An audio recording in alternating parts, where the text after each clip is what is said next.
Hey, hello, parents and guardians. Welcome to Ask the Teacher. I'm your host, Veronica Steele. Thank you for joining me today. Ask the Teacher is a Q&A platform where you, the parent, can ask me, the teacher, questions about your child's early childhood development. Early childhood is ages birth to 8. My specialty is ages 3 to 5. All right, let's go to class.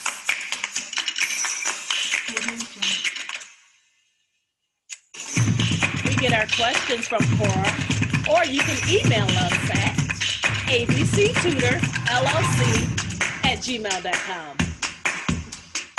I'm going to share my screen with you. The first question comes from a family in North Dakota. And that question is, how can one make a child develop an interest in math as he or she starts growing up?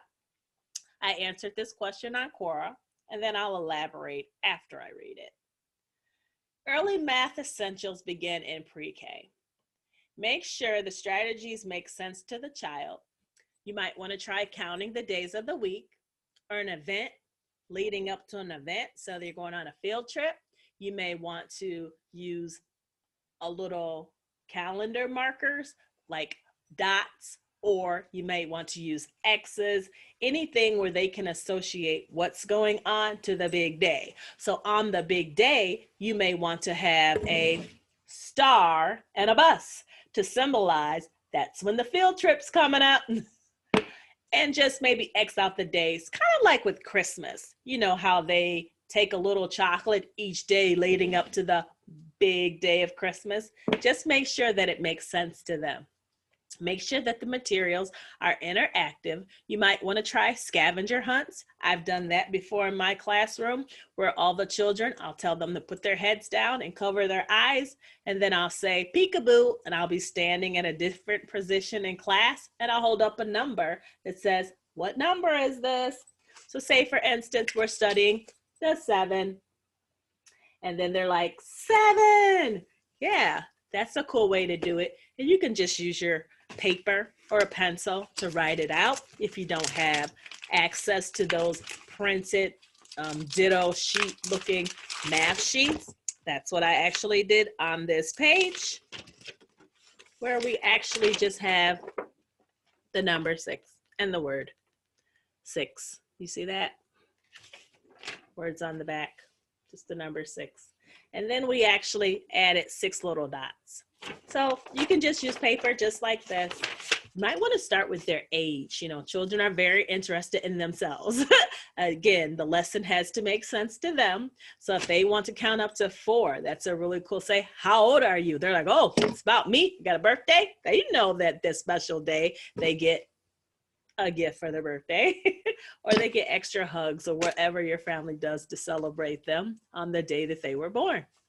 Leading up to their big day, that's a great way to do it in the month that they're born, to teach numbers and get them interested.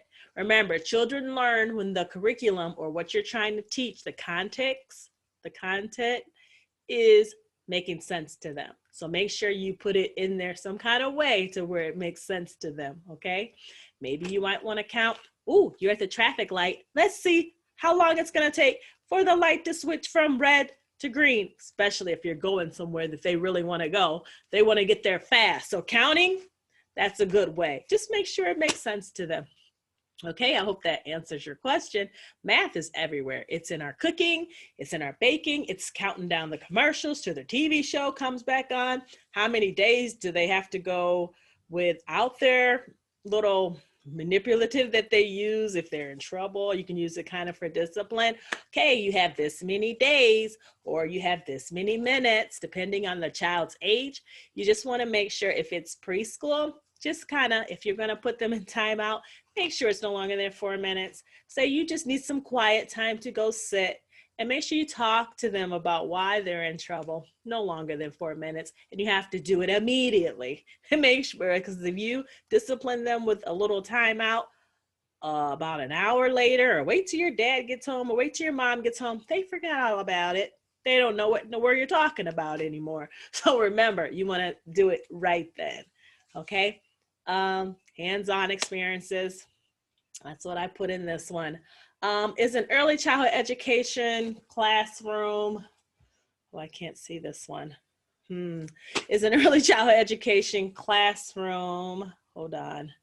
What subjects you think should be taught? Oh, okay. So in an early childhood classroom, we cover multiple domains, okay? So we're covering cognitive. That's the way that they think and that they process, recognizing and recalling things. We cover, of course, math essential, of course, literacy essentials, the most important social emotional intelligence, because if they don't understand how to say what they want or need, generally they're not going to be able to ask for help. And you want them to be able to do that out of your presence. So I know a lot of times parents will tell me as the teacher, oh yeah, she or he uses their words. They can tell you whatever they want. But as soon as the parent leaves, the child's looking at me like, huh? What do you want? So yeah, just definitely letting them work through those things in their mind. Say they want to play with a toy, get something to drink, and blow their nose. Make them think about which one is first, because if they're going to juggle, they can't do them all at once. It's like, which one do I want to do first? Don't help them. Let them think about it. They're smart. They'll figure it out. Let me figure out how to put this stuff down. Do one thing and then move to the other. Think about it. That helps with math, multi-step directions. So yeah, let them process their thoughts on their own so that they're able to scaffold new learning. Okay, that way that they can build on it.